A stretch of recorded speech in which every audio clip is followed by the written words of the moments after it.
Ladies and gentlemen, prepare to chair dance.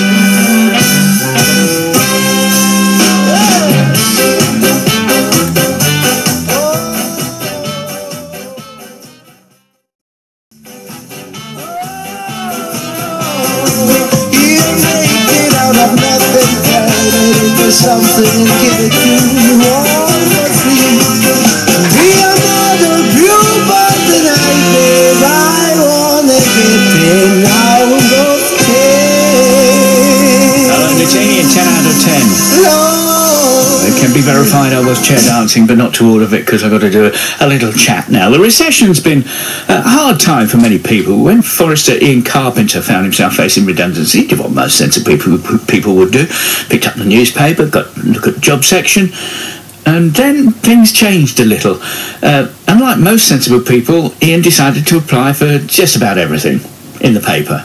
And 6 months later, he still didn't have a job. But he did have a hilarious collection of applications and rejection letters, so he's bundled them all up, produced a book called Guardianwork, and thankfully, as he's still unemployed, he won't say thankfully, he's been able to pop in to see us as well. Good morning. Good morning, how are you? I'm all right. I was chair dancing a little bit, wasn't I? You were. I can confirm there was some chair dancing happening. Now, you can legitimately claim yourself as an author now, because it's there. Look, it's on the book, right? Yes, there it is. I know. What did you do before you were made redundant? What was it? I worked in property management, and before that I was in banking for 10 years. Oh, right, okay. So you had a fair whack to go through, didn't you? I mean, did you apply for everything, even stuff that, brain surgeon, that sort of thing? Quite literally, yes. Because a friend and I were, as I say, going through redundancy, and I quite genuinely had the Guardian newspaper with quite a bit of experience, a degree or two in the background, and I was reading the jobs, and even I didn't understand what they meant. So they are a bit wordy, some of them. They are, exactly. And so I sent a text message to Simon, and I said, Simon, this is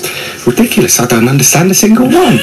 I said, so what I'm going to do, I'm going to apply to every single one and see what happens. So that's precisely what I did. So what did happen? Did you always get a reply? Because one of the main bugbears of applying for jobs is they didn't even bother answering. Well, that was one of the main reasons why I started, because the first application I did on a Sunday morning, and it was to the NHS. So it's one of these online kind of efforts. So I filled in the form and tapped it all away and sent it off. This was about 8:30 on the Sunday morning, and within 2 seconds I got a rejection. So it couldn't have been seen by a human being, and I was rejected. You were rejected by a machine? Yes. Oh, how deflating is that? I know, I thought, that's ridiculous. You haven't even looked at it, which is what gave me the incentive to carry on and to see how big corporations treat people trying to apply for a job. How do they? I mean, this is an amusing book. I mean, but I mean, underneath all that amusement, there's some serious stuff here. People don't treat other people very well, do they? No, I mean, for example, some social commentary stuff does come out of it, because, for example, there was a quite major Swiss bank that were applying for a currency trader position, and in the advert it actually said, could you please send a recent photograph? And I was thinking, that's surely not right, is it? That's not right in this day and age. This is 2008. Yeah. So I sent a recent photograph. I sent them a photograph of my cat, Whiskey. I hope you enjoyed it. I only took it yesterday. There we go. So I thought, okay, they'll get the point. I've made my point. You shouldn't be doing that in this day and age. Expecting them just to sort of file it in the bin.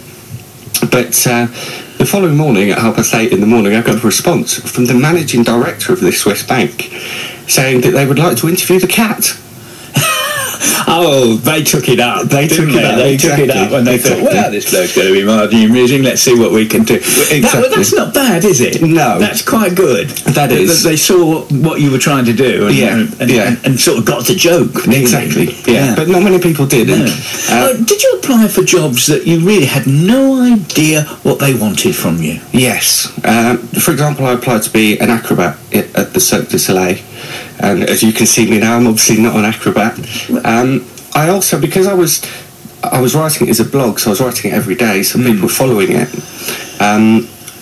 Occasionally, a job would come up that wasn't in the paper, and that people were cajoling me to apply for. So, for example, I applied to be leader of the Liberal Democrats when Min Campbell resigned. Yes, I've got that one tagged here.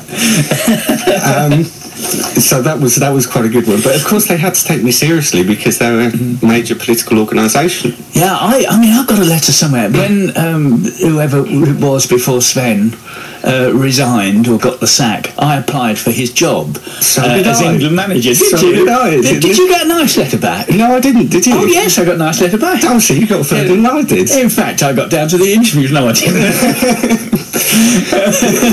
But I mean, because I felt at that time the England team were doing so badly. Yeah. I felt, well, look, I could do this. You know, I know a little bit about football. I kick a ball around in the park on a Saturday afternoon.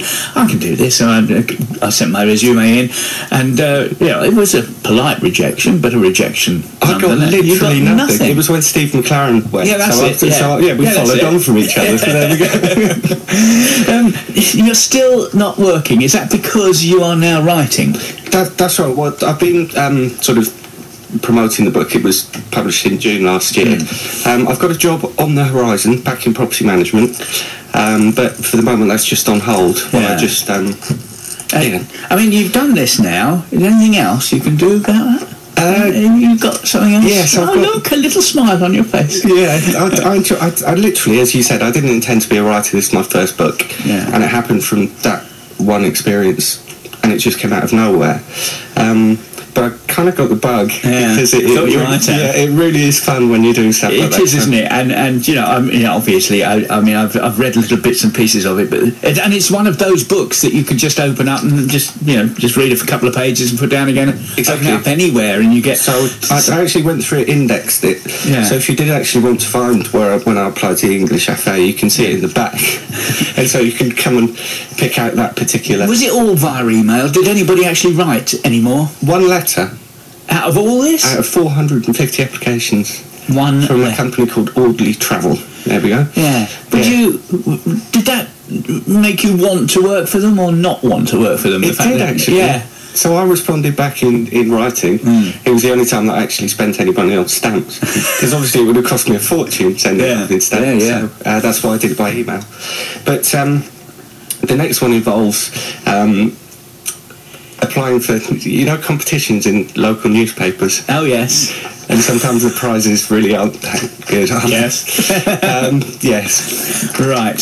It's along those lines. All right. And when can we expect this? Hopefully next year. I don't know. I've just been smiling ever since you sat down because I think it's such a lovely thing to do. I'm so sorry. Thank you. I hope you get a proper job's the wrong word, but if the next one sells, is this stuff all right for you? It's not doing Where too bad. can we buy them still? It's still at Waterstones. Amazon, you can get it from. If you put Guardian Work as one word into Google, it should bring a list up. But second-hand copies. No. Listen, delight to talk to you. And to you. And every success. You'll keep us up to date with the way things are going. And it would be nice to know if you got a proper job. Thank you. See what I mean? Ian, thank you for joining us this morning at Forrester. Ian Carpenter, who's written the book Guardian Work. If you don't apply, you'll never know. And it's about applying for it. It's very, very, very funny. BBC Radio Gloucestershire. Be part of the station that's all about where you live.